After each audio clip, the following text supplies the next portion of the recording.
All right, good morning, everybody. Time is 9 o'clock. Today is August 28th, 2025. We're going to call the Green Valley Special Utility District meeting to order.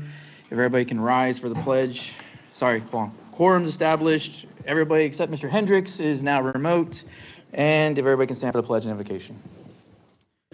Dear Heavenly Father, we are so blessed that you have blessed us with so many good people, so many great opportunities, and we continue to receive your blessings over and over, and we are so grateful for that.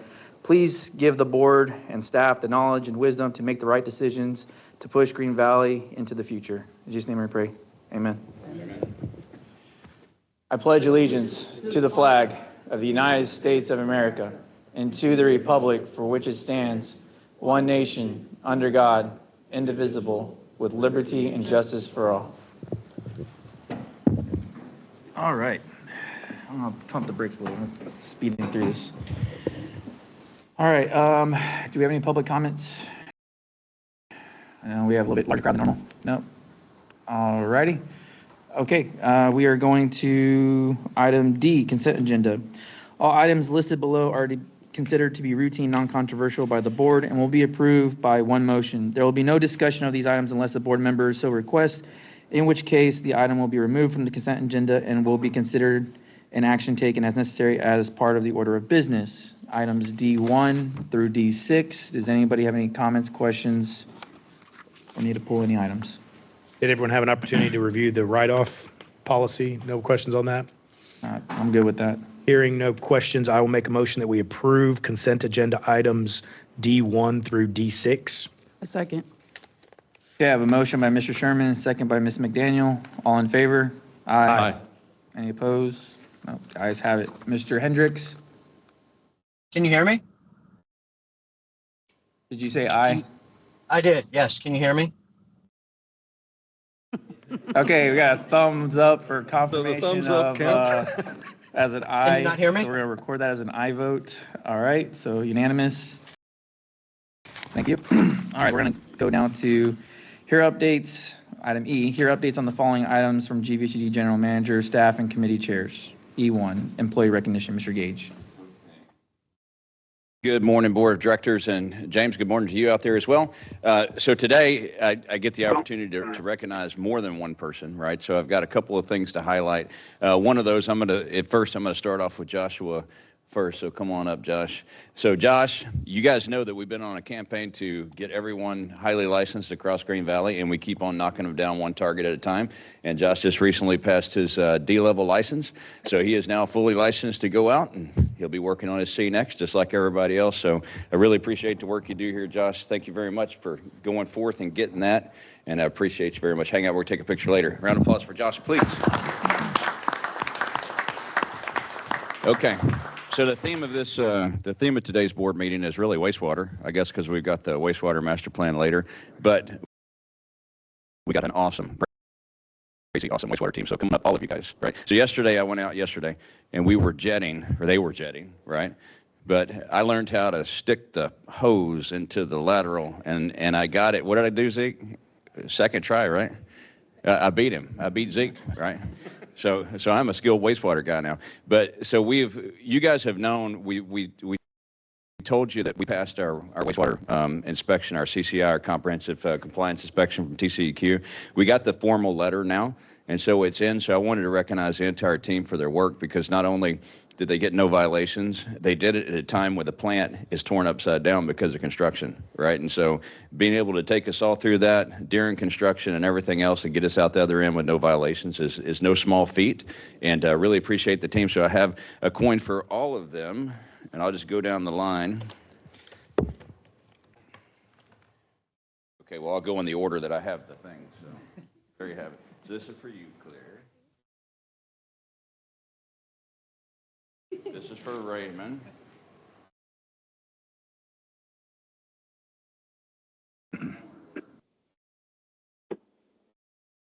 RJ, I've got. Doesn't need a name. All he needs is, right. And then this is Zeke. Man, one of these days, Zeke, you'll beat me, brother. No big deal. Okay, round of applause for those guys.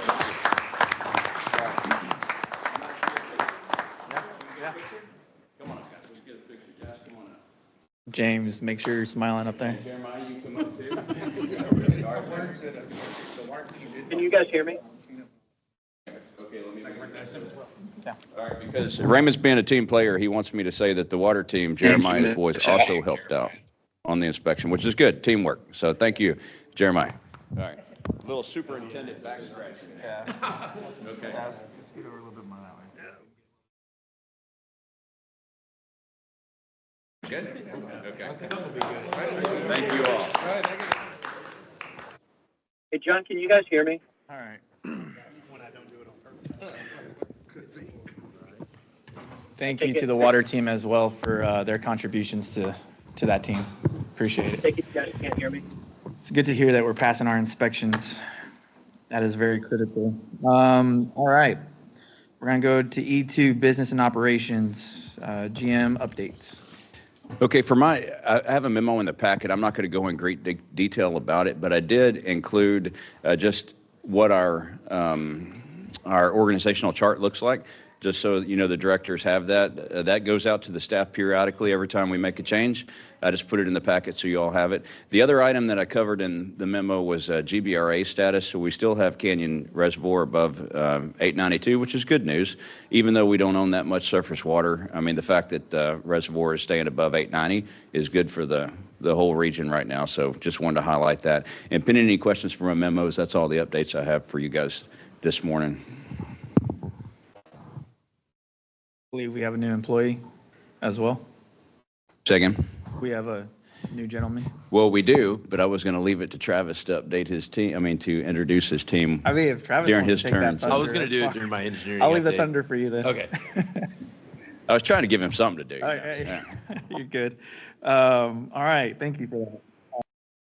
Anybody have any questions? Mr. Morning, Mr. President, fellow board members. So we continue to see growth within Green Valley. We are up to 19,000.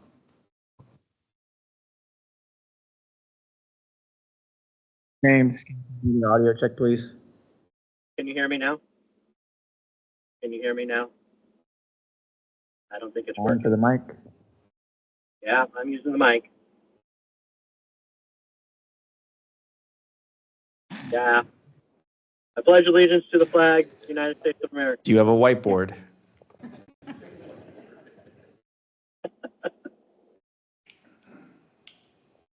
All right, David, so if you can hear him, if you want to speak on behalf of him in that fashion, plain telephone. Okay, Can you hear me? thank you. All right, Brian, continue. That's going to be fun. So as I said, we continue to grow through the district. We're up to 19,292 water connections. That's an 88 increase from last month, and the charts have all been updated. We are on our projected growth shows that we will be above 6% for the entire year. So we should be somewhere around the 1,250 connections for the entire year of 2025, and we'll see how that goes. Which puts us right on glide path, with what Mr. Gage actually presented last month during the rate study. For water production, we did purchase or produce just over 640 acres of water in the month of July. Obviously, we're getting into the hot season, so more irrigation is going off and whatnot. So, but no issues. Attachment 1 has been updated. We've only utilized approximately 40% of the water that we're allocated for the entire year. So well within glide path. We'll be well under what we are allocated. No major issues there. And just to break down a little further, of that, we've only used 39% of what we have from CRWA, and we're at 57% from what we used for Edwards Aquifer.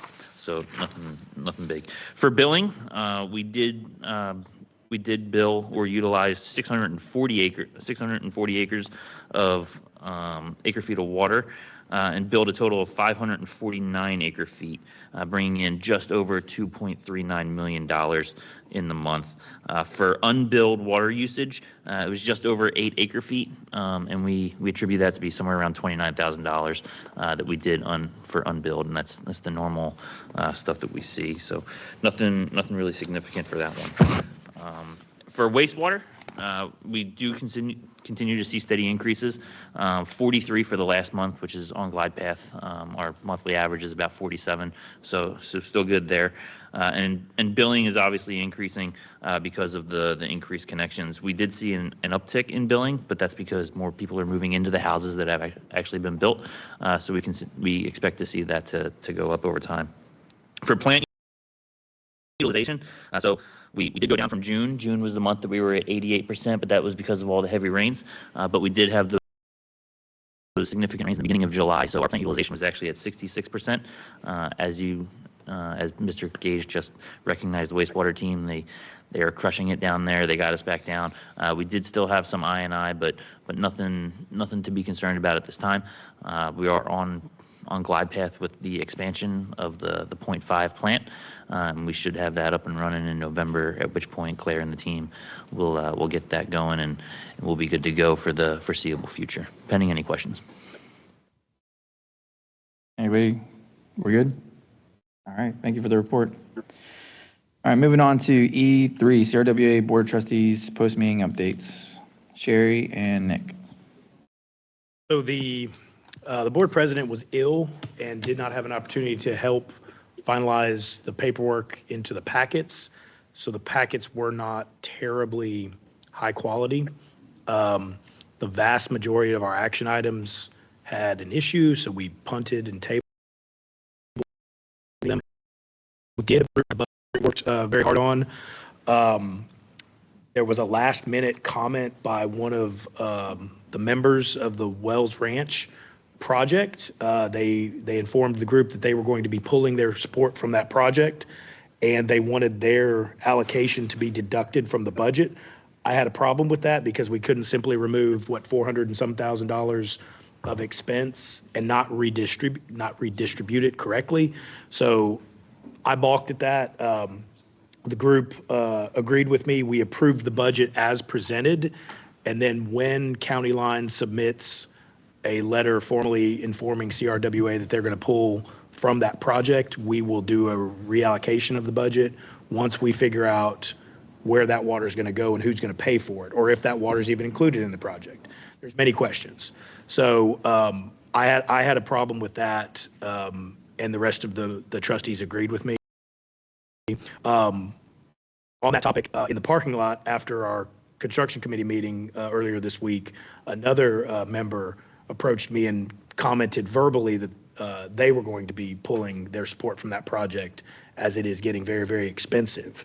So we need to be aware of this, and as Maxwell SUD, is that correct, Phil? As they formally tell CRWA that they're going to pull their support, we'll need to reconsider costs of the Wells Ranch 3 project and our level of participation. But there has been some pretty big movement on that.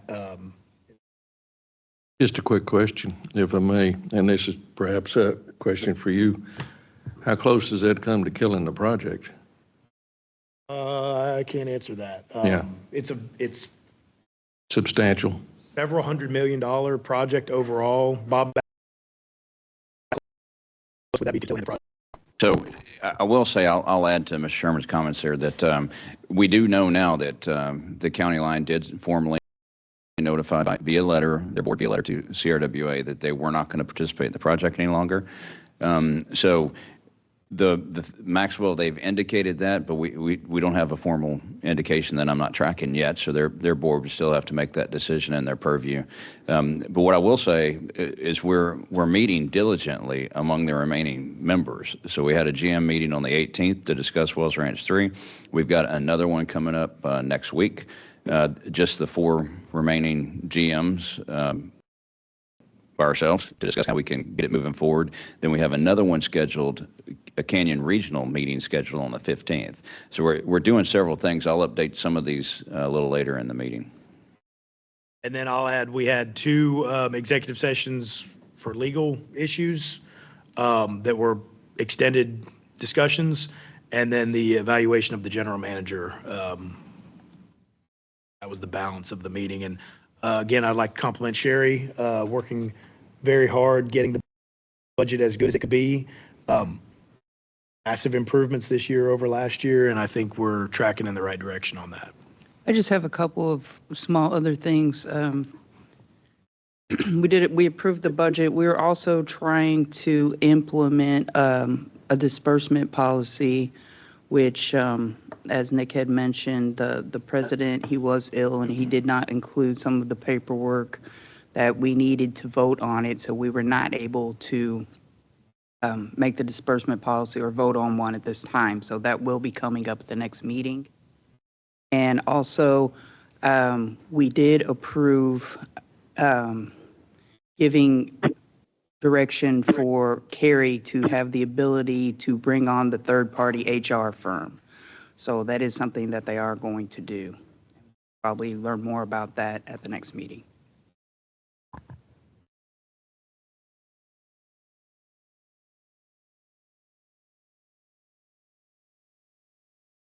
Microphone. All right, sorry, can you hear me? Good, all right.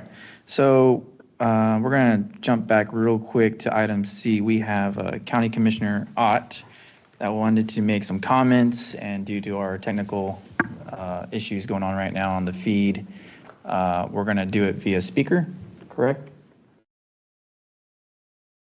Bud Master. All right, Jackie, are you there?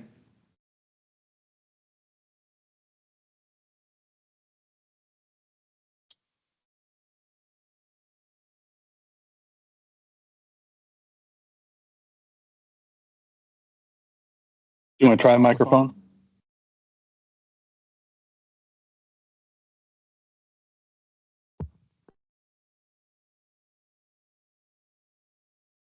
Still working on little bugs. If you enable your microphone, you can speak through the Teams meeting.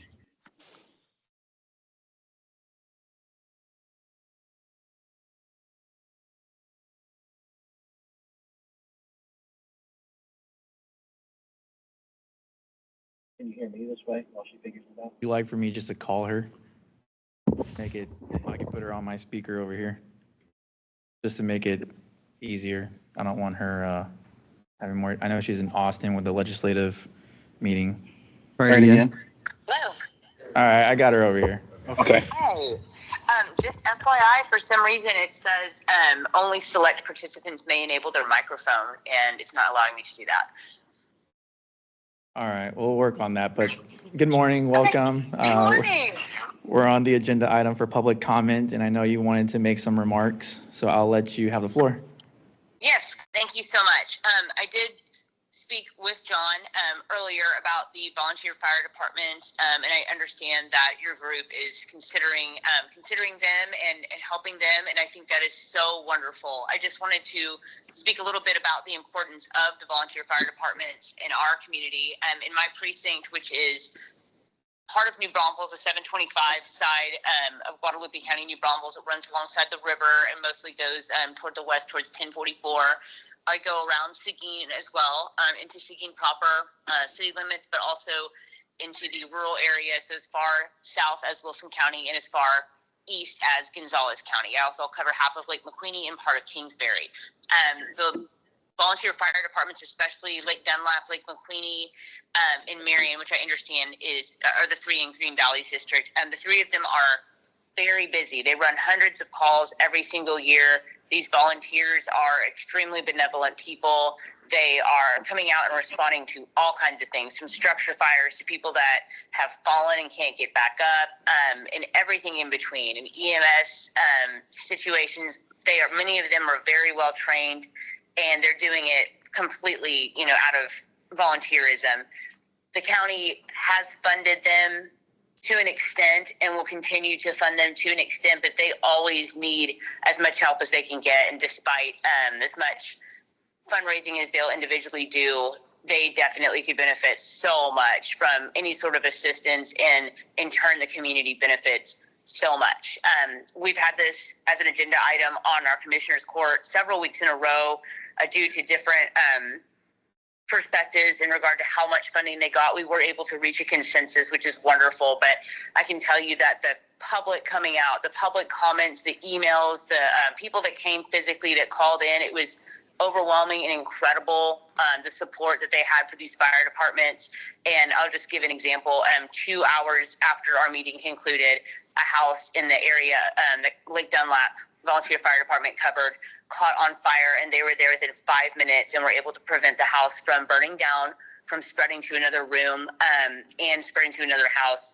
And there was no other fire department was able to get there within an additional 25 minutes. So I just hope that highlights the extreme importance of these volunteer fire departments right now in our community. And of course, as the cities are growing and the county fire department grows, they'll be getting bigger, and we anticipate they'll be taking on more responsibility. But as things stand right now, they are of vital importance to our community. So I just would really like to express my support for any support that your association is able to provide to them. Awesome. Well, thank you for those comments. And we'll let you get on with your day. Have fun in Austin. Okay. All right. Thank you all. All right. Bye-bye. Bye. All right. So that's on item C. Now we're going to go to E4, CRWA Board of Managers post-meeting updates. Mr. Gage. Okay, this one's really simple. So the memo's in the packet. I won't go much deeper. We spent the last board meeting really discussing the budget. The Board of Managers meeting was all about budget prep. We did that.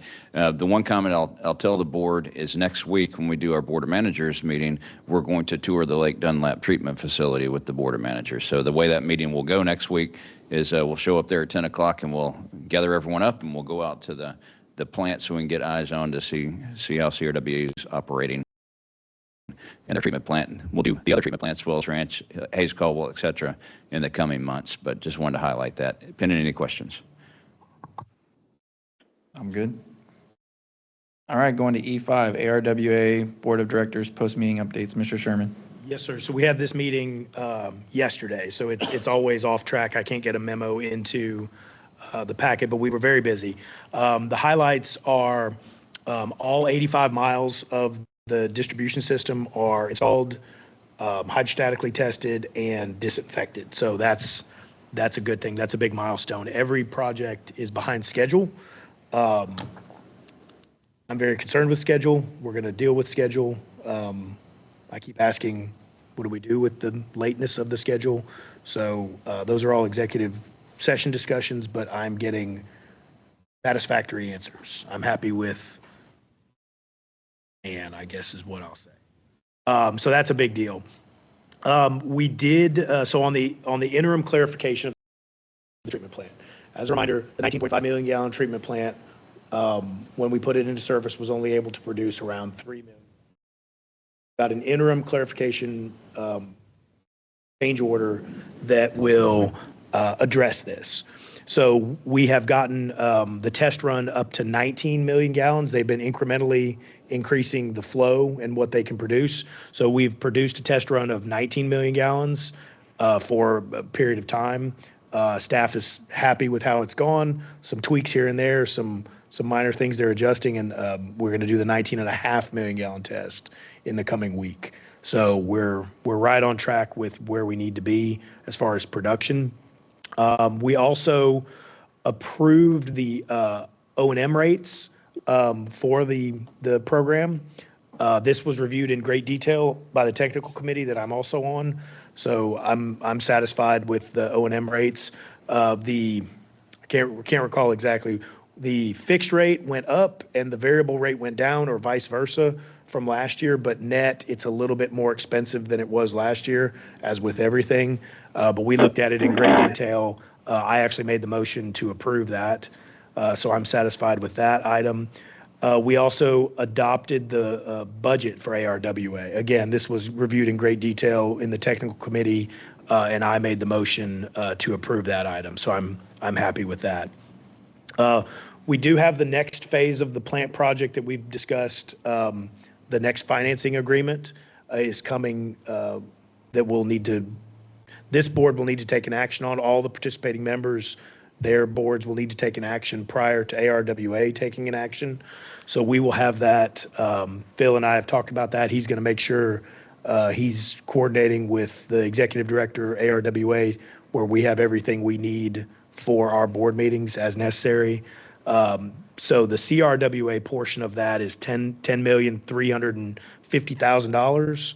and then that's divvied up between the participating SUDs of CRWA.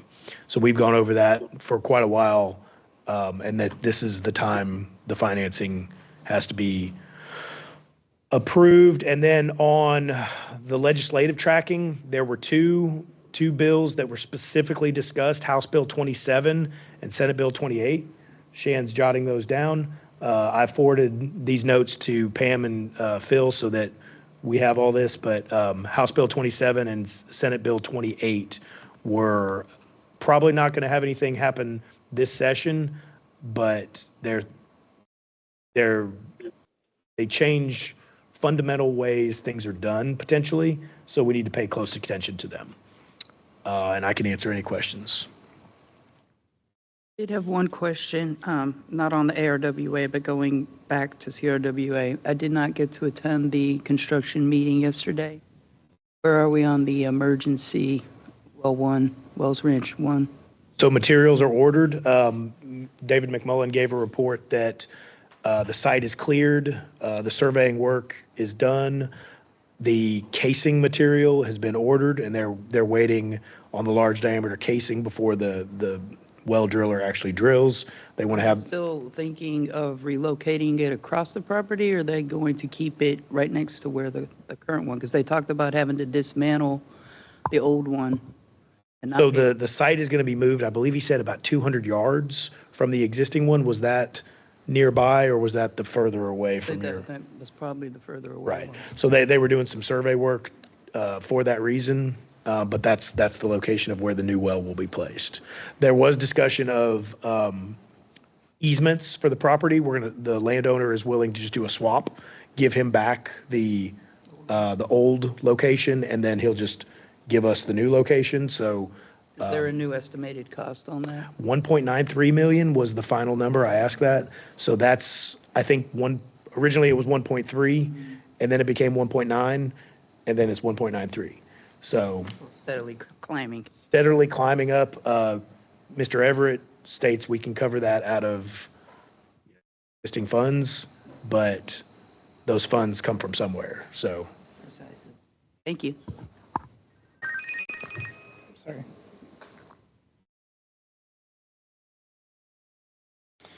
All right, sorry about that. Thank you for your comments. We're going to go to E6, District Engineer Update. Good morning, board members near and far, James. I've got an exciting update for y'all today. Well, at least the first part of it. I'd like to introduce two of my new employees that are new hires this month. Caleb, if you could stand up. Caleb, we brought Caleb on this month. He's our new construction manager. So he will be supervising the inspection staff along with reviewing some of the design for development and working with on-site inspectors and developers to get projects from start line to the finish line. We're excited to bring him on board.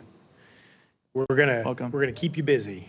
You order him a flak jacket? I dropped him right in the deep end when he showed up. Did you order him a flak jacket? Yeah. And then we also have Michaela, if you'd like to stand up. Michaela Bradshaw is with us. She is our new project coordinator. We had our previous project coordinator moved on from us, and so we were able to get Michaela on board pretty quickly, and she has added tremendous value right off the bat. So we're excited to have her. Welcome. Awesome. Welcome to the team, guys. On to the updates. I will keep this pretty brief. We have 67 projects in design, 62 in construction, and 9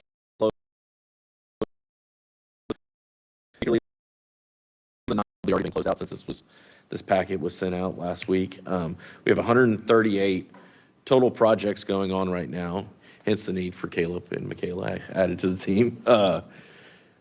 As for the capital improvement projects, unlike Nick's update from ARWA, all of ours are on schedule right now, and some of them well ahead of schedule.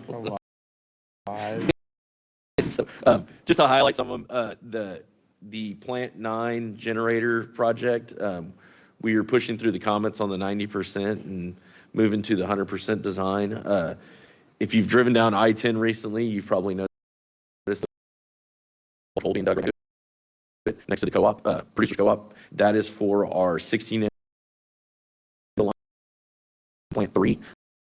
Those guys have made tremendous progress on laying the line through open country. They're probably more than 50% done with that pipe installation, and they are beginning to bore. They're beginning to bore under I-10. You know, they've got to dig 2 pretty good sized bore pits, but all the materials on site, the boring machines on site, so there'll be a lot of activity in, you know, as you drive down I-10. What sub is doing the board? Do you remember offhand? I don't remember offhand. I could follow up Yeah, on just that shoot one. me. I'm interested in. Sure.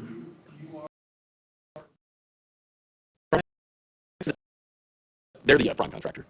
Just curious. Yeah. Just curious how deep are they going? State may tell you that. I don't know. It's probably about 10 feet. Yeah, 8 to 10 feet. Great. So, Thank you. but it's a pretty long bore. I mean, I think it's 300 so feet. The other highlight, the capital projects, the Plan 11, I provided a picture of the installation of the flow meter. Most of the electrical work and the pump upgrades are finishing up, and DN Tank should be mobilizing it on site in October to start the installation of the new ground storage tank. After that, we've got the Santa Clara wastewater treatment plant expansion, the plant expansion. I provided a list of updates and activities from this month and what's next month. I'd like to highlight a couple of them. We have power set from GVEC now.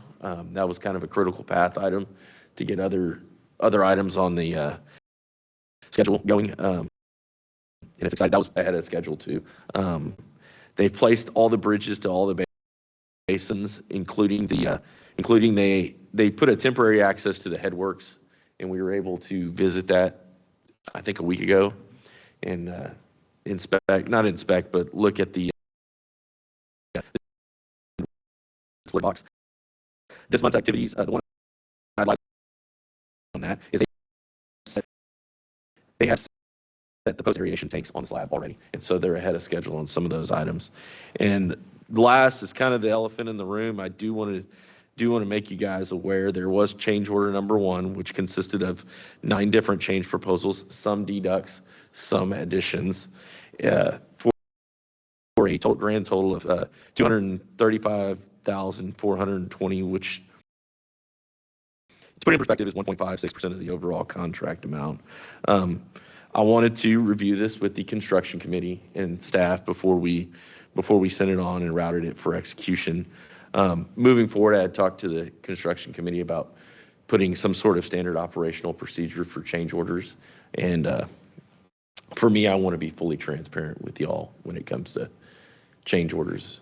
You know, whether they're $5 or, you know, larger amount, I want to make sure you guys are aware.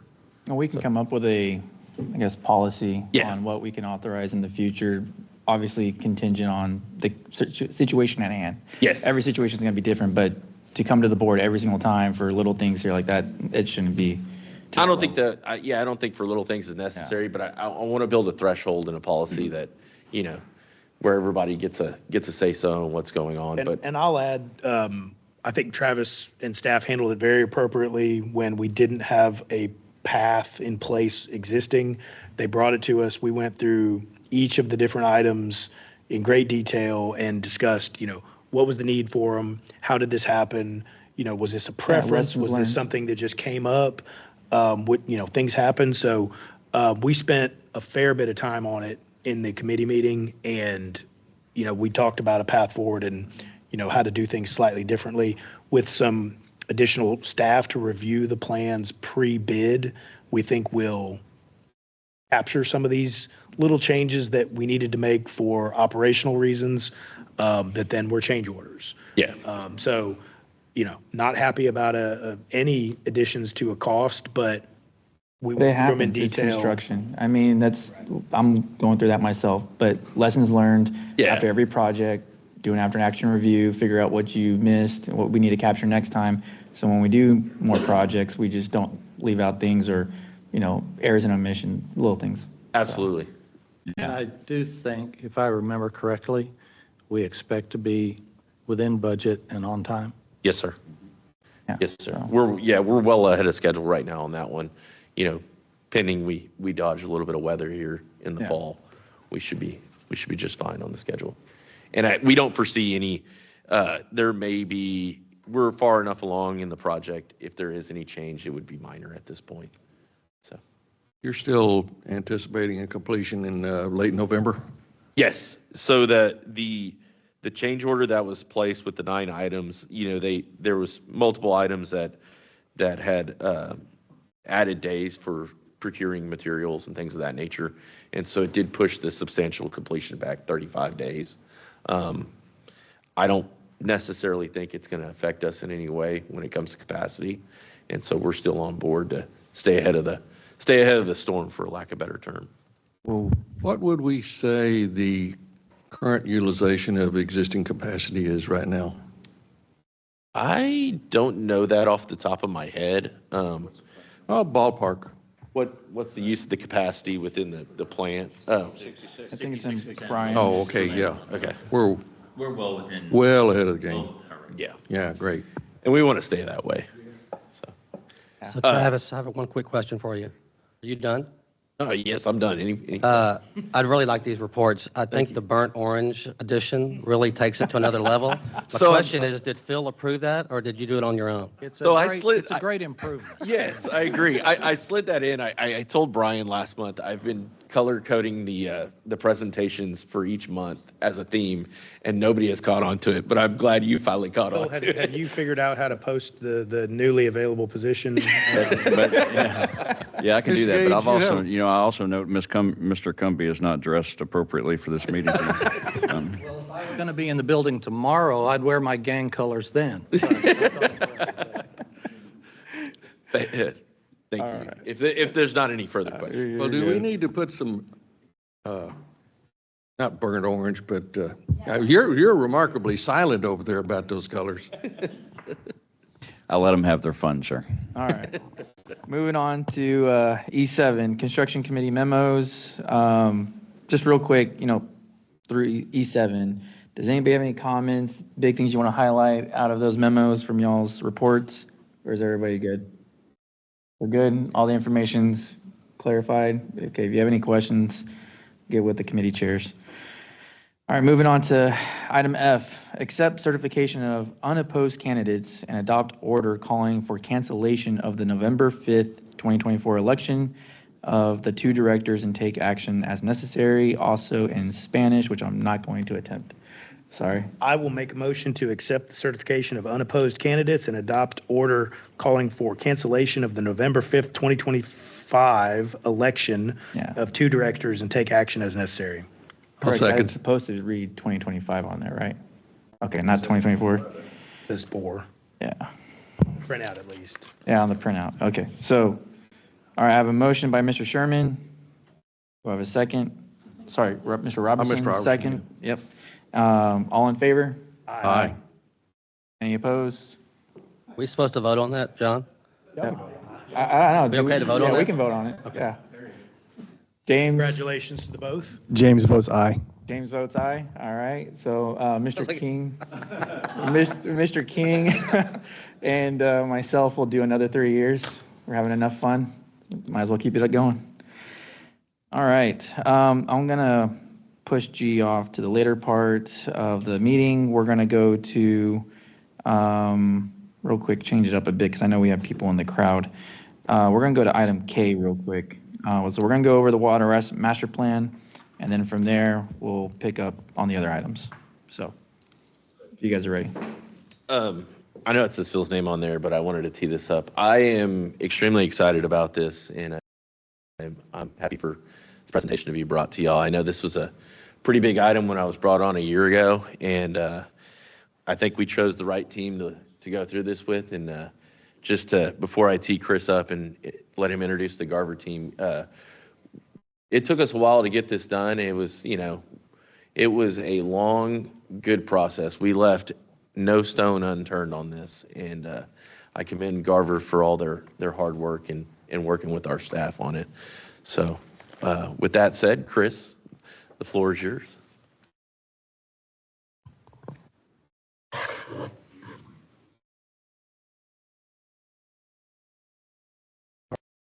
right. Good morning, Board Directors. Thank you all very much for allowing us to present to you the Green Valley Wastewater Master Plan this morning. My name is Chris Leal. I am a project manager with Garver. I'd like to acknowledge a couple colleagues here. I have Rick Forehand. He's a wastewater modeler on our team. We have our project engineer, Abby Hall, and we have Greg Swoboda, who's our business line Central Texas team leader.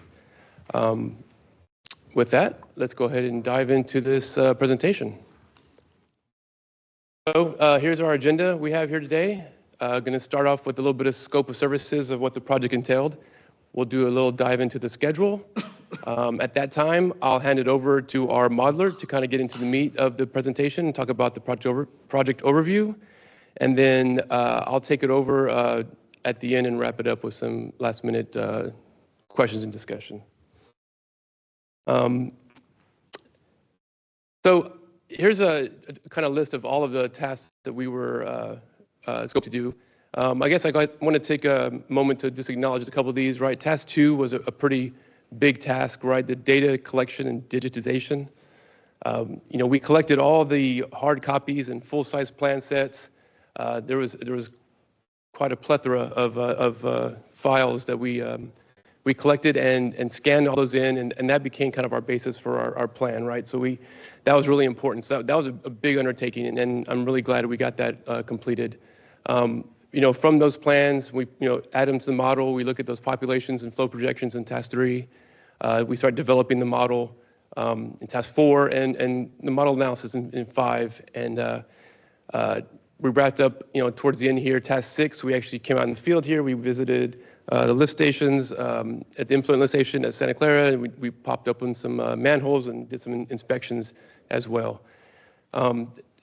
And then, the meat here is the task 7 and 8, right? So based on the model, based on the analysis, based on the development, we developed our capital improvement plan projects, right? So that all comes together in task 8, which is a master plan report. So that's what brings us to today. Next slide, please. So kickoff meeting, right at the top, October 2nd, about 10 months ago. So a lot going on. We kicked off, had our data review, had our workshops, got our hard copy, all our data pickup. We had multiple workshops along the way. So here we are today at the board meeting, 8/28. I do want to say before I hand it over to Rick to go into like I said, the meat and potatoes of the presentation, I just want to acknowledge the Green Valley staff. They're very instrumental throughout this whole process. So all the coordination, all the calls, all the emails, all the multiple workshops. Just thank you very much for all your help. It was very instrumental to the success of the project. So thank you guys very much. I'll add to the data collection of the hard copies. We literally filled Abby's car with all our old documents, and they digitized every single one of them. Yeah. So big undertaking. So it went very well. I believe the next slide. Yeah, here we go. Project overview. So I'll hand it over to Rick, who's our modeler. Hey, before Rick takes over to board, I'll tell you the interesting thing with this one, it required coordination with Cibolo and Schertz. And that one, and also a little bit with CCMA as well. I mean, so these guys were not working in a vacuum, because there's bi-weekly meetings with both of those cities that, Abby's been in on everything. So it was an extensive process with a lot of stakeholders, different than your average wastewater plant, I would say. But take it away, Rick. All right. Well, thank you. Good morning. Just want to echo Chris. Just thank you all so much for this opportunity. It really has been a pleasure working with the whole GVSUD team. We believe that we work together to come up with the best wastewater master plan we can for this community and vision for long-term vision for the wastewater system for this community. And so like as mentioned, we began the master plan by analyzing the current wastewater system and digitized all these records. And you can see there's a big concentration on the Santa Clara trunk line. And you can also see that there's a whole lot of area in the service area that's currently unsewered. And these are kind of two areas we're going to be talking about together and as this presentation goes along. Next slide, please. So one of the big things was for the early on, we needed to analyze the whole topography of the area. Next slide. And then form kind of a basin strategy for different areas of the service area. And you can see on the image, we have how all those basins come together. And one very important thing that we worked closely with GB SUD on is how, not just where these basins fit, but how they all fit together, how they might fit together with a wastewater system. Next slide, please. And another key part is identifying the currently known developments in the service area. And you can see on the graph, there's a lot of concentration along where there is sewer right now in Santa Clara. And another big part of that is also taking a look at kind of what the future might hold in some of these unsewered areas and what assumptions we need to make for that. So next slide, please. So for the projections, we worked together with GB SUD to develop a set of balanced, risk-aware assumptions that work together for planning new infrastructure. We do not take this part lightly because this ultimately, what we're doing here has a big effect on dollar cents. It has a big effect on what the infrastructure is. And so you can see we have kind of this balance. We have some water and gas, if you will, to both kind of keep the fire going, but not so much water that you put it out, but not so much gas that you let it get out of control. And because ultimately we want you to be put in a position where long-term you do not, as the future unfolds, you don't have to pivot too hard in one direction or the other. That's where we want you to be. And so we're looking at 2050. We're looking long-term. And so we worked together, GB SUD, to put together a set of balanced projections, assumptions, and that's, I believe, where we landed. So next slide, please. So this is where it all comes together. All those assumptions we put together. These assumptions were documented. We put together these population and flow projections that lead to the start of this CIP discussion. Next slide, please. And so this is really kind of split into three different basins. So you have the west basins, the central basins, and the east basins. And that's really how this is all coming together and for the flow projections. Next slide, please. And so this is based on the growth area analysis. We outlined collection system and facility projects as part of GB SUD's 25-year long-term capital improvement plan to support developments. And so a major part of this is really the arteries of a system that is in areas that does not have sewer. And so these are some of the what are the arteries that are going to support this whole entire collection system moving forward as we look at a long-term vision. We also looked at, all right, with the currently sewered area of Santa Clara, how do these projections compare to the treatment, the treatment levels, and what are some things we need to be prepared for in terms of how these projections affect treatment at Santa Clara, and especially in the eastern basins, there's no treatment facility currently over there. So we just had a long discussion with GB SUD on how do we want to treat all of this, and we landed on a new treatment facility in the eastern basins to help support the whole growth of the entire service area. Next slide, please. And additionally, we were looking at other developments that are known and looked at other other more specific infrastructure to support known developments, especially within Santa Clara. Next slide, please. And that's it for me. I'll turn it back over to Chris. Thanks, Rick. So based on all these assumptions, based on these projections, based on the data that we have for these developments coming along in the future, we prepared these capital improvement exhibits as part of the wastewater master plan. Those exhibits in the report, they include cost estimates, project implementation timelines, and project horizons for implementation. So just a couple things on this that I want to bring your attention to. Obviously, there's a project description, right? How many linear feet, what size of pipe, for instance, how big the facility, what expansion. But what's important also is just the project implementation, right? So once a project is given your NTP, you have how many months for design, how many months for bidding, how many months for construction. So you have a good, good holistic view of the project from, getting approved here at the board to all the way getting, online. Next slide, please. So in conclusion, Garver developed a plan.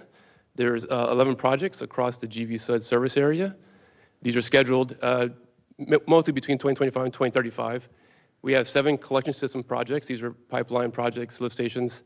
There's 3 facility, and there's 1 supplemental collection system project. You can see on this little table here that I want to bring your attention to is that that facility CIP is, pretty big. And I want to say that the majority of that is it's a brand new, greenfield wastewater treatment plant on the East Basin area that Rick alluded to. This also includes a pretty substantial expansion at the Santa Clara. So those two facilities, obviously garner that majority of that. I do want to say that the when you look at the exhibits on our project implementation, the CIP, the project horizon that we show on there is that's when the project needs to be initiated based on our assumptions. So this, it's kind of based on the information that we have today, August 28th. So the development, as development progresses, that may need to be shifted. If we see the development sooner, we can bring those projects forward. If the development is delayed, obviously we can push it out a little bit. The point is usually wastewater and water for that, for the most part. Every 4 to 5 years, you do an update. You check your development. You check to make sure you're on schedule. You check to make sure your plan, your projections, your assumptions are on schedule. So, again, that's just want to bring your attention on that project horizon. Next slide, please. So with that, right, the master plan report documents the analysis performed. It outlines the resulting capital improvement projects for Green Valley SUD's use and long-term planning. And that's the report that we developed and finalized, and I believe that is the last slide. Yes. So if you have any questions for me or my team, we'd be happy to acknowledge it. John, if you don't mind, I could jump in for a minute on this one. So Garver team's been awesome. I can tell you that right now. This was not, I told them at the beginning of this, when we started off doing this wastewater master plan, I said, okay, listen, you guys got an engineering problem to solve, but we have a larger problem to solve. We have a strategic problem to solve. We have to figure out how Green Valley fits between our multiple partners on both sides, to our east and to our west.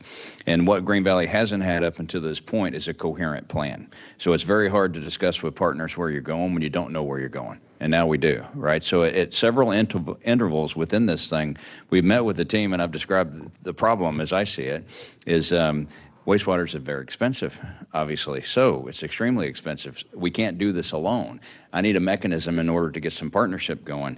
And I've already been able to meet with several around surrounding folks, GBRA being one, City of Seguin being one, Cibolo and Schertz, to really have some good discussions about how we do things together to defray cost. But also, in the next quarter or so, in the first quarter of next year, I guess probably about October or so, we need to bring in our development friends, right, and sit down and put this in front of them and have some serious conversations about raising capital, to do some of these projects. I think that's going to be very important for us to do. I like the plan. I like the work. In the packet is the actual master plan. As soon as the board votes to approve the master plan, we'll get it up hanging on our website. It'll be public, so everyone can take a look at it. We keep no secrets here, and so I do recommend that we go ahead and approve this master plan. It's a good piece of work by Garver, and I appreciate the team. Did we have any contact with Sarah in this evaluation? So Sarah, we talk to Sarah frequently. They're a current partner right now. Right. And so, yes, we talk to Sarah frequently. I mean, we just had a meeting not too long ago with them, talking about our projections of billing and other things. So, yeah, Sarah is part of it. Yeah, because I emphasize, okay, any further development in the west, we need to go hand to hand with Sarah, and is in the east, GBRA. Well, it's GBRA and Seguin. Yeah. I mean, so City of Seguin's doing some things with their wastewater. I mean, I expect them to close their Walnut plant and add very, substantially to their plant in the middle, which I can't think of the name of it. Geronimo Creek. Their Geronimo Creek plant.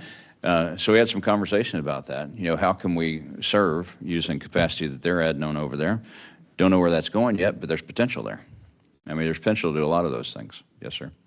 Yeah, this is a great plan. Looks wonderful. I just don't want to get into the other side of the philosophy where we build it and they will come, if you know what I'm getting at. I don't intend that to be the action. Okay, so real quick, my question on the financial side. These are today's numbers, correct? 2025. Okay, so as time goes on, these costs are going to inflate, and the 420 million is, total is technically going to be 500 to 600 when it's all said and done. In that range, based on, cost of inflation and everything going up. There's contingency built into those costs too. So that 420 has about, what's the percentage of contingency? About 5-10%? I think we Oh, crap. Okay. Yeah, there's plenty, because there's that's a lot of design padding. contingency, there's- Okay. Yeah, John. Yeah, there's in quite a some bit of contingency built in in. some of the specific projects. Yeah, I saw Whatever there's- this one is right here, it's got a 40% contingency on it. Yeah. But I'm talking about like as a contingency total, when we overhead totaled up profit is everything, 40%, what is yeah. like the total average? So that we're talking in that range. Okay. All right. So even though today's numbers, we have the padding in there for those reasons due to time. Okay. So I just want to make sure everybody's on the same page when it comes to that number. So the 500 to 600, worst case scenario. But methodically, modeling out everything, we should be planning now financially to how are we going to fund this in that capacity. Now that we have the numbers, then we start doing the backwards planning from there and then figure out what we can start killing what off it on the does kill for list. us, right? I mean, that we haven't had the ability to do. When we're looking at wastewater projects like we do on the water side, we go to the water master plan and we say this project's estimated to cost this much in the master plan. Of course, the master plan, of course, the price goes up, right? But we use that as the basis to set impact fees, kayak fees, those sorts of things. And that was missing on our wastewater side. So what we were using on wastewater was actually using actual costs for things that we're building, Santa Clara, et cetera. Now we're able to take the plan so we can project our cost. So if we have development going in a particular area, then that will assist us in setting our kayak fees, right? And we didn't have that before. So that's how we use it. And I want to point out, I think Garver was 2 days late from when they originally told us, which Okay. I'm making the statement that is fantastic on schedule. I will defend and them. it was probably Travis's fault. I gave them the grace period. Right. No, and I think he pointed that Abby out. called me and said we could get it to you today, but we have a couple minor edits, and I Yeah, said no. I don't think maybe it'll be I approached that incorrectly. This is supposed to be a complimentary statement here that y'all achieved a tremendous amount of work in a fixed and identified time, and you nailed it. So, very good work. The committee, the construction committee went over the draft of this, and I didn't see any major adjustments. At least I didn't notice anything beyond what the committee had reviewed in great detail. But anybody that's been around Green Valley for a while has known I've had some issues with how we've done things, and this is the plan that we need to make the basis of our decision. I mean, Green Valley in its existence entirety has never had a wastewater master plan. Right. And this is a first. So it's like our strategic plan, a water master plan. This is the last part of the, cog in the wheel. And now we can actually push this thing forward. And those, you know, those big numbers are frightening. Yeah. But we can get ahead of them, and we have all this list of projects that we understand what we need to do, what an estimated cost is. Someone has looked at it with, you know, an experienced mind to give us these numbers, you know, aggregate, total. We can see what we're working with here. So that'll help us, like we said. When our fees go up on, you adjust know, our fees. kayaks and all that stuff, and not having our ratepayers pay for, you know, new construction, you know, we can justify now. We actually have the proof, and the time and effort by y'all's team, you know, backs it up. And that's what we need to our constituents, is showing them, you know, your rate money is not going to go pay for all this other stuff. We have other lines of funding for that stuff. We just got to make sure now we're at a growth pattern on our rates, or not rates, our fees. Yes. To make sure that, you know, they're paying appropriately for it. And before I'm done, let me just be clear. Good job, guys. This, I didn't want to, I want to make sure my comment comes out correctly, but this looks like a great plan. Staff has done a good job. Travis conveyed to the committee how much work it was, not only in their shop, but also around here, to gather everything up and go inspect and look at what we have. So thank y'all for all this. around. Appreciate it. I'd like to make a motion to approve the wastewater plan, master plan as presented. Second. Okay, so we have a motion by Mr. King, second by Mr. Sherman. We'll do a roll call vote. Mr. King? Aye. Mr. Sherman? Aye. Ms. McDaniel? Aye. Mr. Cumby? Aye. Mr. Robertson? I'll reluctantly say I'm not happy about the growth, but we need to do this, so aye. He's an aye. Mr. Hendricks? Well, Hendricks votes aye. Aye. And I vote aye as well, adopting the first ever wastewater master plan. Thank Very you. good work. Make sure that we pay them. Yeah. All right, y'all need to stay around for the rest of the meeting. If y'all want to go, y'all can go. I just wanted to make sure I jumped y'all if y'all had any other obligations. So, all right. So at we're gonna go to item L just to make sure we address that correctly. Consideration and possible action related to the non-standard water and wastewater service agreements. Travis, on L? Yes. Sorry, yes, we had some amendments that need to be done to the agreement that were brought to my attention yesterday afternoon. So staff recommends tabling item L till next month.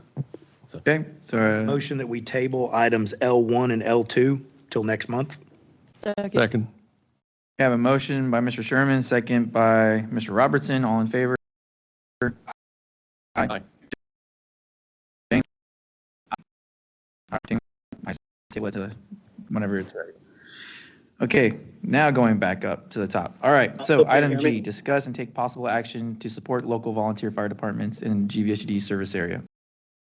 So this one caught my attention, and you know, I look back at what was the purpose of Green Valley when we originally founded the company, right? And it was to provide water to the area, but also fire, you know, assistance in water capacity to the needs of the community. As time gone on, now we're over. Blessed. We've been blessed with a lot of people, good staff. I mean, great employees and great board members. And, you know, with all these blessings that we've been bestowed, I know we've been making efforts to give back to the community in some way, shape, or form. And with the recent events of 4th of July, you know, disaster up north, you know, that's not too far away from us. And the volunteer fire department, like Ms. Ott said, you know, they serve a purpose. They're not funded. They do a lot of fundraisers, but they don't have, I guess, a big partner that can contribute in manners that are giving them the breathing relief that they need at times when they're, you know, pinching pennies on PPE, maintenance on their vehicles and stuff like that. So, you know, I talk about being a leader, not only in the SUD side, but in the community as well, and setting, you know, standards and leading by example. I think the fact that we're not having an election, funds that we would have been contributing towards an election, giving to the people to, you know, let their voices be heard. I felt that it's only right that the people who do need it, our, you know, community that needs help in some regard, that we start taking some effort in that regard. Now, mind you, policies need to be put in place. We need to start getting a few things polished up when it comes to our contributions to the community. We do need a proper guideline, not only for, giving the ability to staff to do certain things, but also kind of giving our left and right limits. Now, the volunteer fire department is one thing, right? And that's just my idea, right? Obviously, I'm just one voice. But I felt with everything going on in the world today, we can do better. We can help out, and we can do things to community, right? Isn't one. Bring time of a roll-up program. GVC has it. Other companies have it, and I think that is a tool that we can also incorporate into this. I know, Mr. Gage, you kind of already have certain things lined up. You want to kind of highlight some of the planning that you've already done on a few things? Yes, sir. So we talked about it a couple times. Me and Mr. Sherman had a conversation about, a roundup program on our billing. We do have ways to do that. What we're working on right now is to figuring out how to make it uniform, because I don't believe we'll be able to make it uniform, but we'll be able to give all people the ability to donate something. So we're putting that together. And after the Finance and Investment Committee, Gina has already worked on a draft policy for charitable donation policy, if you will. It kind of lays out exactly what you talked about. What can we do up to a certain level so we can have impactful donations when events happen without having a board vote, and then more programmatic sort of thing. Requests for donations moving forward. The Finance and Investment Committee. The Roundup program. To tie the Roundup program to like a charity, like to a volunteer fire department. Very good to make this Roundup program. Have it so we before people what it's going to be on. So we can do that. So what I would say for this, if the board would direct the staff to do a couple things. One, flesh out what a Roundup policy, and two, develop the for charitable donations. So the board will move out. Committee. I think so. And that's what I recommend we do. Okay. So, ballpark timeline. How that take? Well, since I already wrote the policy, I haven't read it. To the finance. So we could discuss it easily in September if you want to hit that. You get input from the Finance Investment Committee. I'm pretty sure we will. We won't have to have a meeting, I don't think. I think we could just do feedback on a policy and be able to get you a good recommendation. All right. We have any kind of an ask from is So I've talked to the chiefs. So we have three. We have Lake Dunlap, Lake McQueen, and Marion. New Berlin kind of is an East Central water territory, even though they contribute to our region as well. But those three is kind of what we're targeting right now for giving them some level of assistance. Marion, PPE, they're kind of hurting on that end. Like Dunlap and McQueen is vehicle maintenance, tires and brakes. They are deathly scary that, they're going to have a flat and they're not going to have the funds as well. So that's why I like a lot of, programs that they do for raising funds. They do from side-by-side raffles or, plate sales and stuff like that. They do what they can with what they have. Right. I think, us being a partner to them in some way, I mean, we're not going to cover their whole budget or their deficit, but we're going to give what we can. And I think, a program and a policy that outlines kind of where we're going and having that target of organized, methodical thinking. I think what we can do, just to prove a point that, these devastations that have happened to the families when we're over here celebrating 4th of July, those people were dying. I mean, it took me kind of back a little bit because that's a lot of kids. And I have my kids. And if we sent them there and that happened, I mean, who would call? Who would be the people that you call to help out? And I want to make sure our community is, ready to go with whatever we can contribute.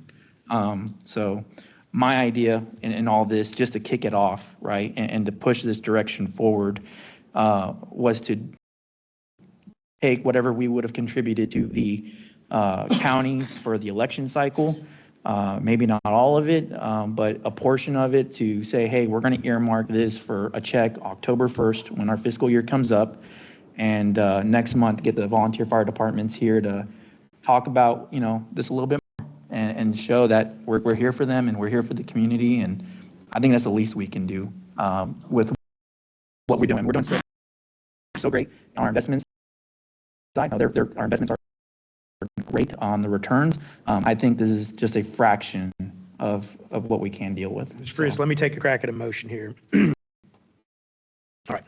Follow. So I make a motion that we we direct staff to pursue details of a roundup policy, pursue details of a charitable donation policy, review the savings of not having an election, and to run all this information through the Finance and Investment Committee for review, bring back to the board when ready. I'll second that. With the target of September's board meeting, so that we can wrap this up and kick off the new fiscal year with a game plan. All right, cool. So I have a motion, I have a second. All in favor? Aye. Any opposed? Mr. Hendricks, you're an aye. James votes aye. All right, ayes have it. All right, thank you for that.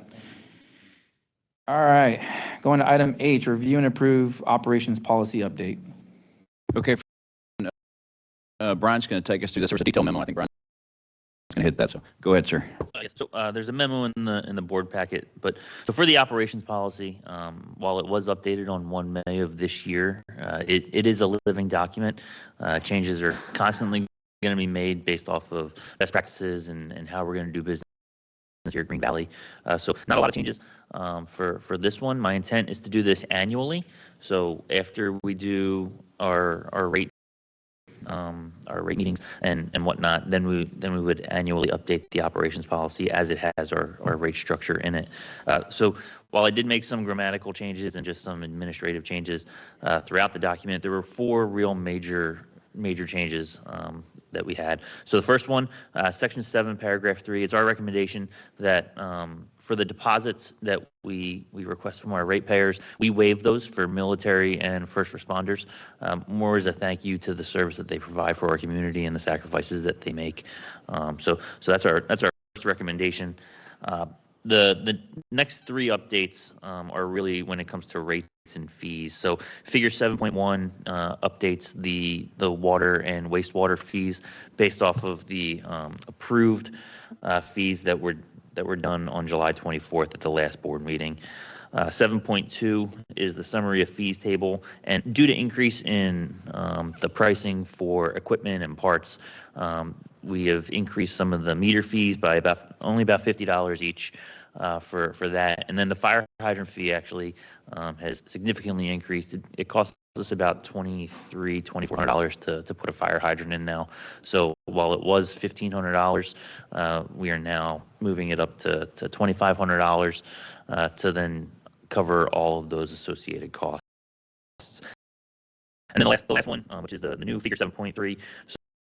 So when ratepayers ask for a specific service, our water team will go out, they will do an assessment, see how much they feel it will cost when it comes to the equipment that needs to be taken out, the personnel it's going to cost, how many man hours potentially take, and then we provide that customer with our service fee rate. They sign off on it and we do the work.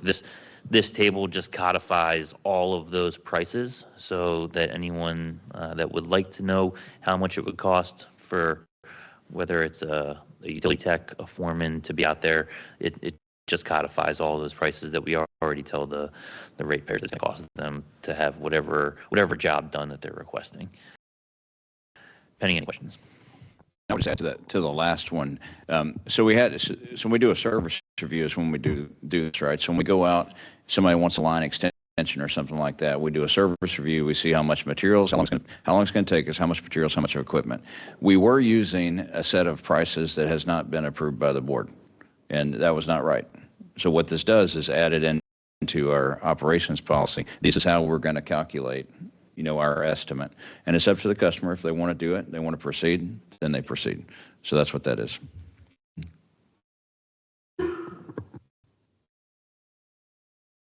Does anybody have any questions or issues on that update? No?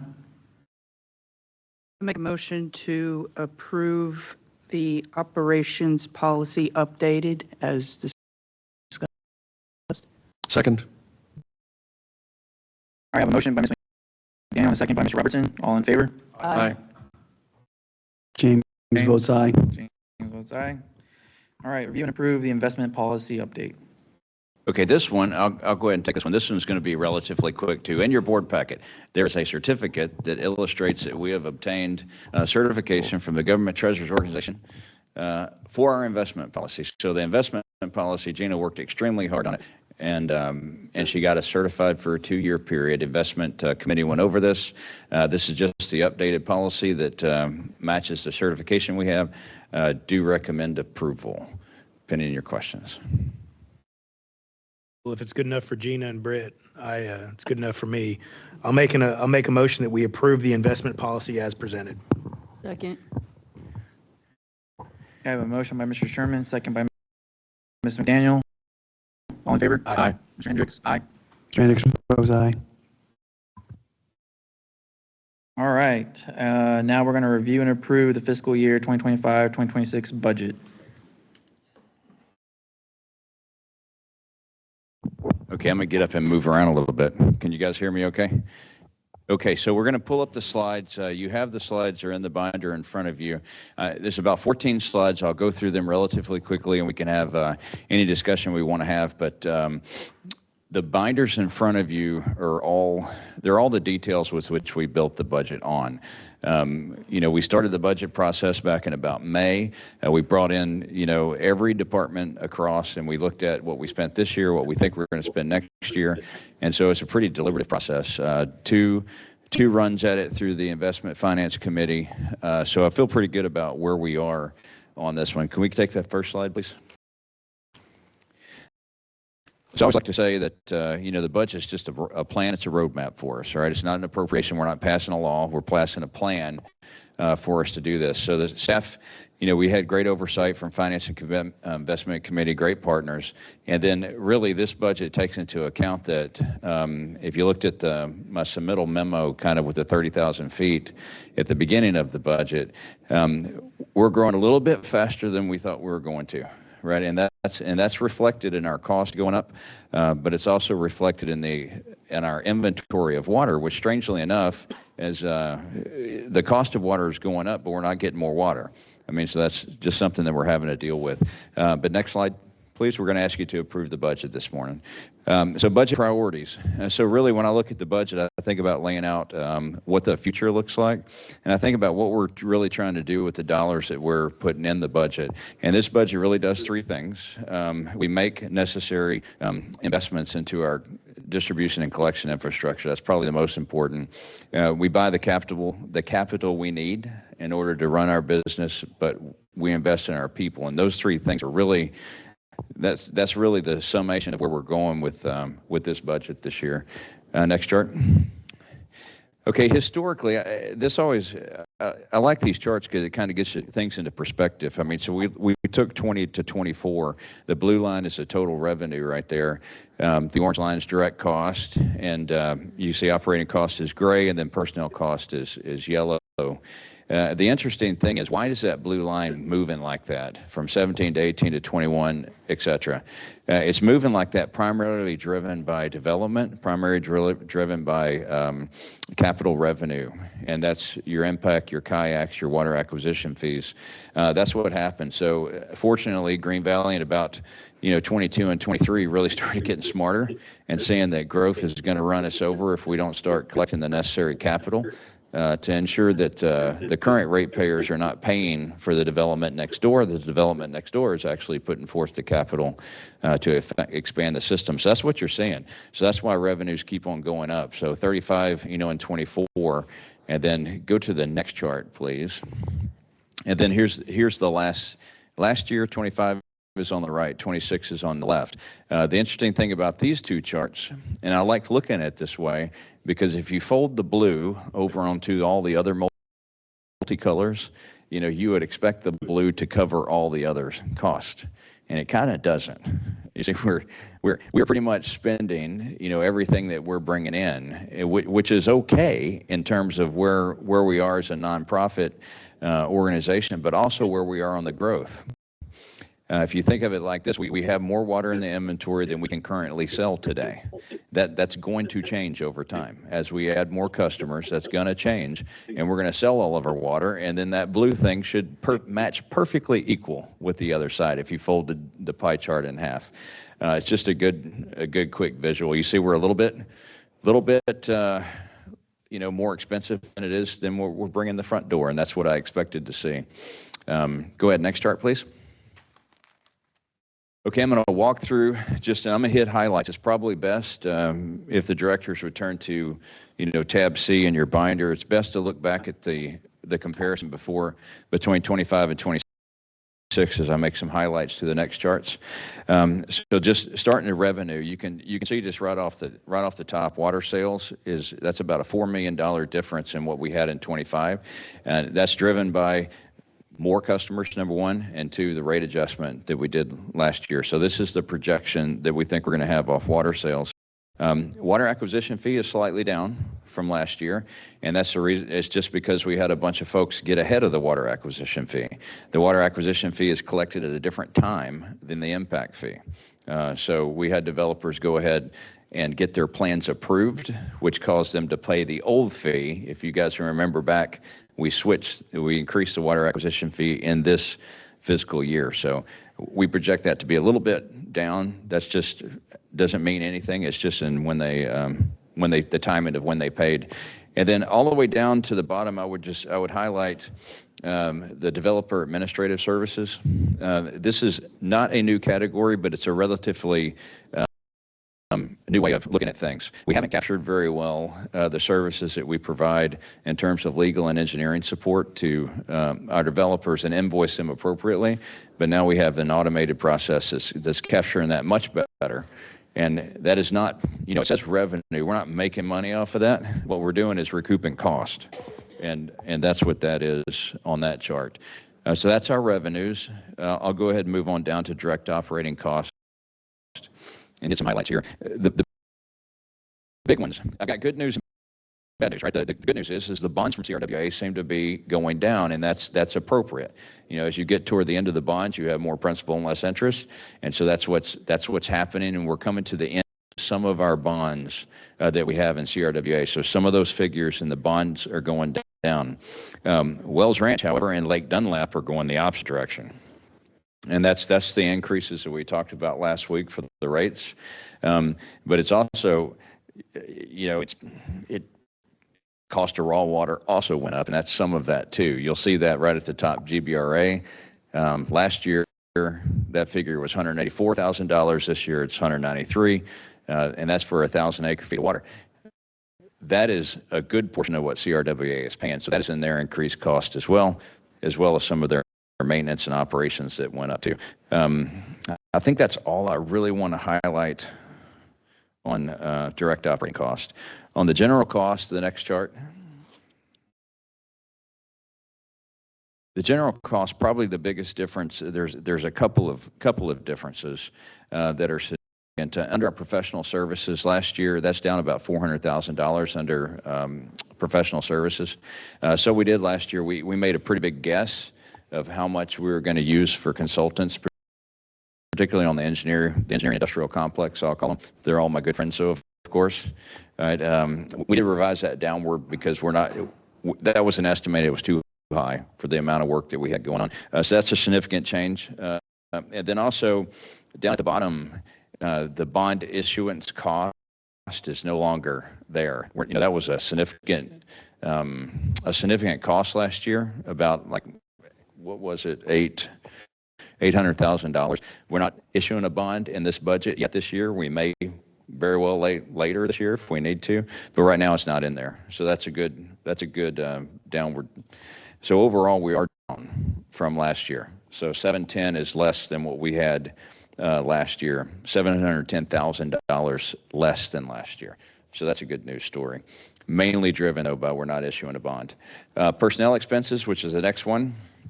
So this budget for personnel expenses, there's a couple of things to highlight here. I do intend on increasing staff. This figures in salary, wages, overtime includes an increase of about 10 personnel. It takes us up to 62 personnel. Some of those are in the salary category. Most of those are in the hourly wage category. But that's what that does. And then it also includes a projection hire for the retirement program that we'll discuss later on personnel issues under executive session. But we included that figure in here. So overall, there's a modest increase in personnel expenses from one year to the next. And let me see, next one is, I think I'm going to start getting into, oh yeah, the bonds. Okay, the bonds, the pretty rainbow chart. So right now we have $178 million in outstanding bonds. The list of the bonds are right there. You know, $3 million total bond payments that we will make this year. This chart down at the bottom, that's a stacking of all the different bonds that we have, the colored chart. Don't ask me which one is which. It's kind of immaterial. The point of the chart was to show you when we expect bond payments to start dropping off, and they're quite some time in the distance. We don't see a significant drop off in bond until about the 2050 range. And so that's to be expected. I mean, these are revenue bonds. These are not mortgages. We didn't borrow money for the thing. We borrowed money for the revenue that the thing makes. That's what secures these bonds. So that's where we sit. It'll be very important when we get through our audit this year to see what our bond capacity is based on our audit in 25. Next chart, please. Okay, get into the capital budget. So we've got, this is, in my mind, I think this is good news because I think we're putting some money in some good spots. So the capital improvement kayak fee funded projects, that's about $14.8 million. And then non-construction capital, that's the things that we need to do business. That's smaller than last year at about $1.5 million. And then sustainment and restoration, this is the category that the ratepayers are actually paying for. This is the stuff that we're actually doing, the Green Valley funded items to ensure that we're taking care of our current ratepayers. Next chart, please. I'm going to step through these in kind of detail here. So the capital improvement impact fee eligible products, this is the list. Some of these are continuations of what Travis briefs every month in terms of engineer projects. We expect to close out 12 million of these, this year, which are impact fee eligible. I mean, this is going to do things like get, the Plant 9 on Cibolo Valley Road, the legged water tower there, that's going to get designed this year. And we need more storage up there in that pressure plane. That's about a 1 million gallon storage capacity that's going to be up there. So that's in the plan. You see the 16-inch pipe from the co-op meter station of Plant 3. That's what's going to complete in the next FY. That's the Bourne project that Travis briefed earlier. That's the last of it. Yes, sir. Since James can't, I know he's going to say thank you for that, making sure that we get this Plant 9 on there. He's been, since he's been on this board, has been commenting and asking about that project. So James, if you can hear me, I got you covered, buddy. Yeah, he says he held up his I sign again. That's good. Thank you, James. I appreciate that. But we really do need more storage in that pressure plane. So Plant 9 takes care of a good portion of the Cibolo customers. And so we need more storage up there. We honestly do. So that's a good project to get moving. The Plant 11, I'll just comment on that one a little bit. We've already moved out on that one. Travis briefed us. So that one's also going to get another ground storage tank. And we expect to do that. We briefed notice to proceed, I think, in October. This is the rest of that project. What Plant 11 does for us is on Wild Road, we got 500,000 gallons of storage there. Now, that is really kind of like the center heartbeat of the Green Valley distribution system. And that bad boy can push water to take care of Plant 1 on Green Valley Road over to Homestead, all of those homes in the new development. It's a really important part of our system, and we need storage. That's the biggest need is storage to make sure that I don't know, our wholesaler, CRWA, can keep up with our peaks and valleys as we use water during the day. But anyway, so that's our capital improvement plans. Next slide, please. Okay, non-construction capital. This is down by about $1 million, if I remember right, last year. The board was very generous last year, and you allowed us to replace some, what I would call 20-year lifespan equipment, excavators and other large pieces of equipment that does last a while. We did that last year. This year, we're not buying a whole lot of things, but we do have to replace some trucks. So we're going to replace, we need a service body truck with a crane. That's so we can pull motors and pumps at our various places. We don't have anything to lift without carrying an additional piece of equipment to lift it, like an excavator or something. One service body truck. We're going for some mid-size trucks this time. The mid-size trucks are frankly for the executive team, because we don't need to drive around big old trucks, but we do need to get out. So 2 of those trucks will go to the executive team, 1 will go to the meter department. And we're going to get rid of some of our old Nissans. If you've seen the Nissans tooling around, I feel sorry for Nick, one of our meter readers, because that thing's on its last legs. It's like $2,800 repair bill, so we got to get rid of some of those older things. The upfeeding required, a Polaris, we do want to buy a Polaris. Here's why. When we went through all that rain at Santa Clara and we had to find where the I&I was coming from, I've got pictures for my half-ton service truck out there, and and it's muddy. We got to be able to get up the trunk line quickly, and so that's what that's for.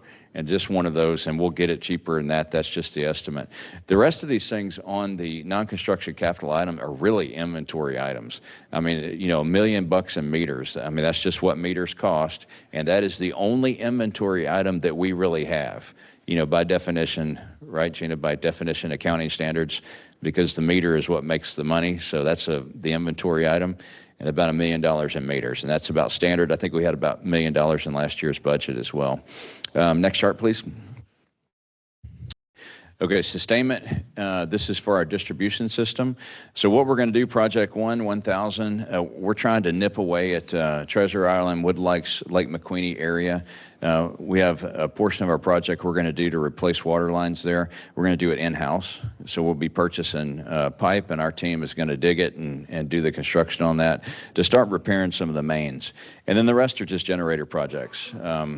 They were what Travis is briefing, in our projects. We actually want to start getting those things installed. It takes a while to get them all done. We were at, I think, about 90% design for 3 of those already. We're working through the 90%. So we'll be able to get those in next year, which would be good. So we have it in the budget for that. Last slide, I think this last slide, is the water plant restoration and sustainment. There's a number of projects here. They're all focused on storage and pumping and wells. The first project that we're going to get done first rattle off the bat is we're going to get on Plant 8, Well 2, and we're going to get that thing done. It hadn't been, pulled and serviced. It needs a new pump and motor. Hadn't been done in 23 years. So that's the number one. The rest of this is just maintenance item that we have scheduled kind of across the year. We're not going to do them all at the same time. We have it broken up by quarters to get all this done. But by the end of next year, all 4 of our wells are going to be fixed, refurbished. We did 1 well last year. We'll do 1 well early, then we'll space out our other 2 throughout the budget year, just to get them all up and running. We're 20 years delayed on all of that maintenance. I think one more chart. Okay, and that's it. And I always put the pump and haul truck at the end because. So pending any question and discussion from the board, everything is in your packet there. I didn't want to go through the big, deep packet. But I think we have the budget in a good place for this year. I do recommend that the staff approves the budget pending your questions or discussion. So like you said in earlier discussion with me, I think we're trying to get ahead of the capital stuff. So maybe in the future, we're not looking we're not staring down the barrel at a lot of other capital improvements. We'll get ahead of it a little bit. And so the thing about it is, when I think about deferred maintenance all the time, and I actually talk about this with my peer group quite a bit, especially when I go to CRWA meetings and stuff. If you want to save money, right?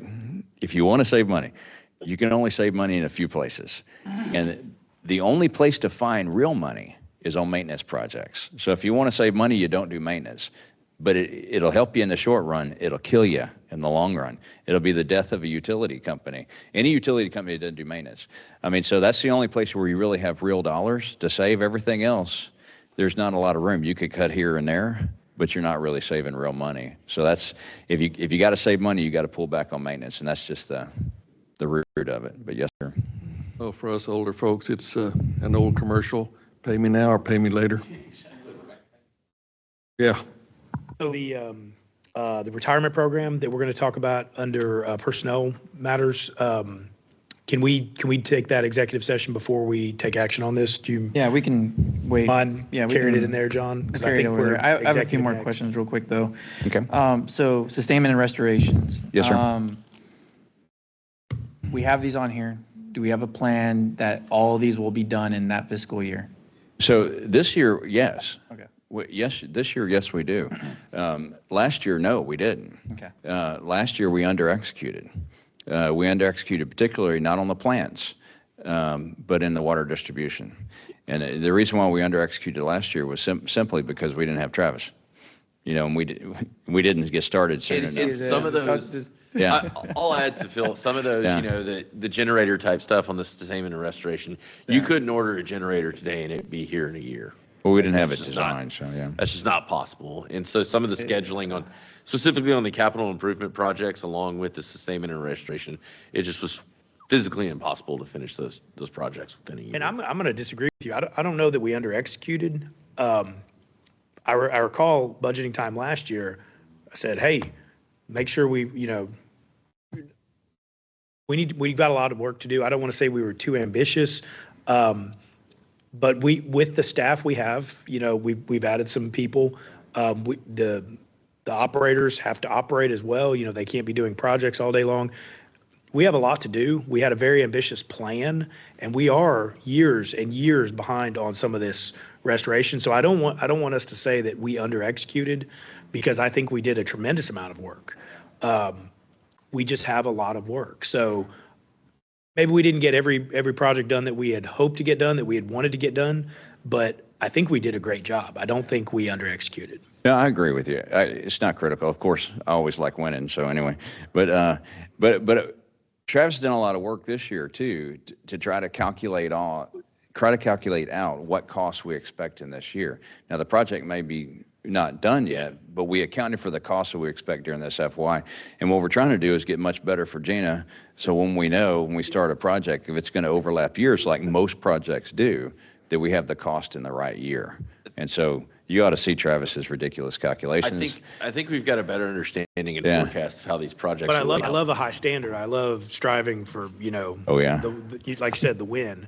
But, we did a tremendous amount of work amongst a variety of other corrections with our overall process. So while we might not have got them all done, just like I did with Garver, let me make very clear, we did a good job. And, we'll execute this plan as well this year. So Much appreciated.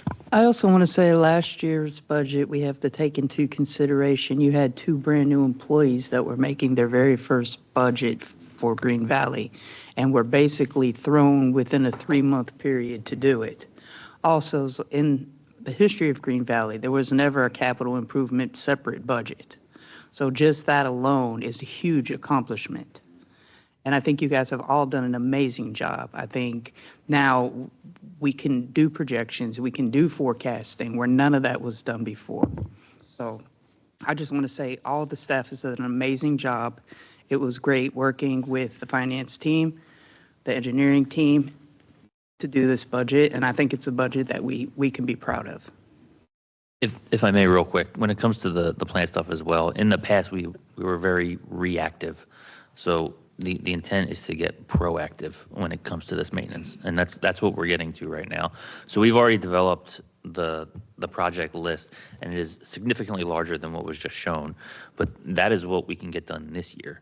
And then everything else will just move up for next year's budget, and we will continue to add to that list. But the intent is to be proactive when it comes to all of this maintenance. All righty. Well, with that, we'll go into executive session.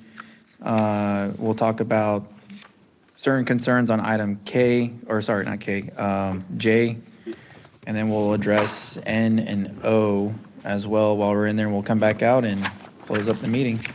So we'll go into executive session. Time is 10:39 under Texas Government Code Section 551.071, 551.074, and 551.076 on the matters of which the attorney has a duty to report Texas rules disciplinary conduct. All right, thank you. You guys hear me this time? All right, we're going to come back into open session. Time is 11:55.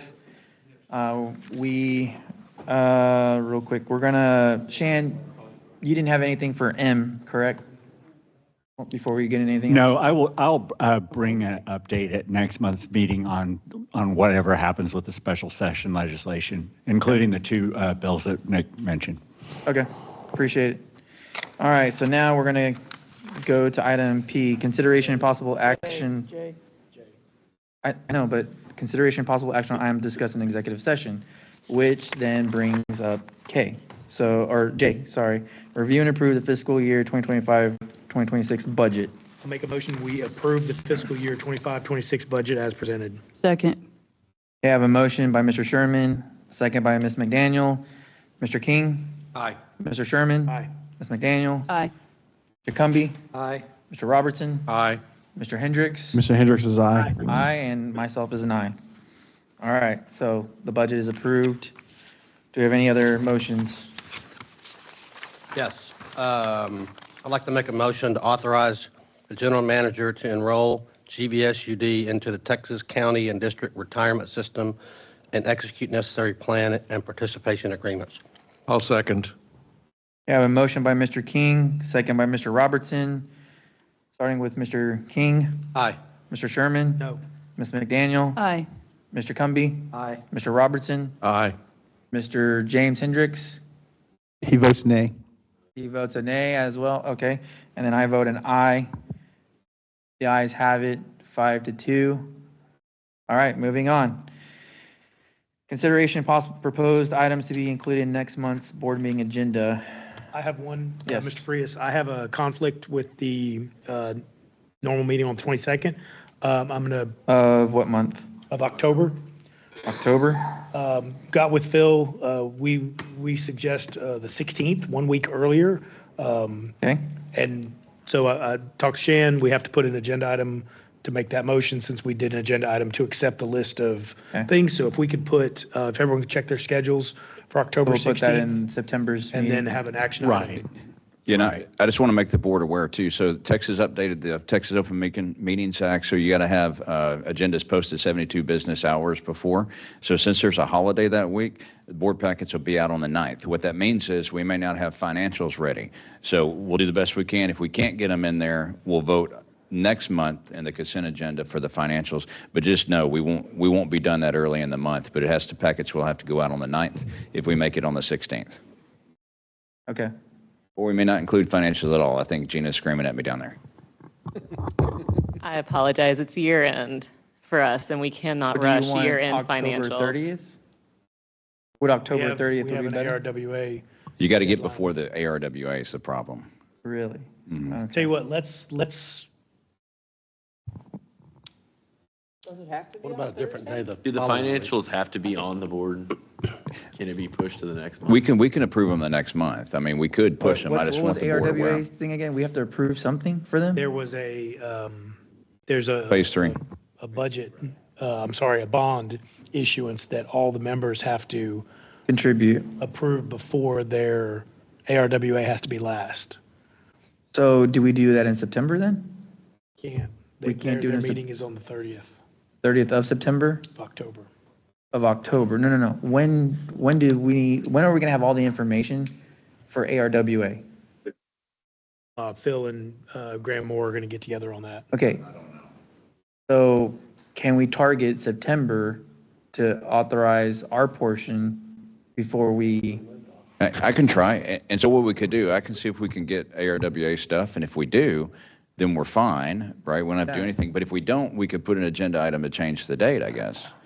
Either way, I don't care. Okay. So And those we are the can change to two the 16th. We don't care about that either. I'm just informing the board that the board packet would come out way earlier, which would cause the financials not to be ready because poor We'll Gina and review them team's in doing November. closeout. But Gina, you need the end of year stuff approved before. I don't know if it necessarily needs to be approved at a certain time because we're going to go back and have to restate September anyway, once the audit is complete. But it's just impossible to close the year in 9 days. So then we do it the later part of October, but we do ARWA in September. So tell Graham to get us our information so that we can make the decision in September. Or you do a special Or we do a with the special. ARWA. All right. I mean, that's another option. Well, I don't want to put her in a bind on that and on closing September out because we roll right into audit season at that point. And we have the auditors. Who's that? It'll be Brooke Watson again, and I believe Ms. McDaniel has the agreement in her packet, which states We need to all the approve that dates. next month? No, it's just so we can move forward with the audit, but there is a timeline in there because I know we were up against the clock last year, and this Right. year we're just making sure that doesn't happen again. Okay. I think we're hitting Do our everything. meetings necessarily have to be on?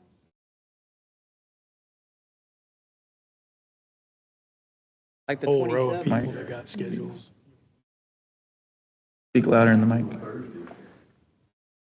I was saying is, does it necessarily, I know we have a schedule, but since we're having to make changes, I would does it just, necessarily have to be on a Thursday? Why couldn't we do it like the 27th before the ARWA thing? Yeah. so let's do this. Mr. Gage, get from the board members the available dates that they have, and let's compile a date of options proposed for the meeting, if it doesn't have to land on a Thursday or not. We'll do. Okay, so let's do And if I that. can get ARWA stuff before the September meeting, I will. I Yeah. don't know if we can, but I'll try. And then factor in whatever we need to do with financials Yeah. to make it easier on her. We'll do. Okay. Sorry. No, you're good. All right, so that's No on problem. that. Anybody else? We're good? All right, going to item R, adjournment. I make a motion to adjourn? Second. I have a motion and a second. All in favor? Aye. My ayes have it. Thank you. Time is 12:02. Mr. Hendricks says thanks for accommodating his remoteness. Yep. Thank you, James.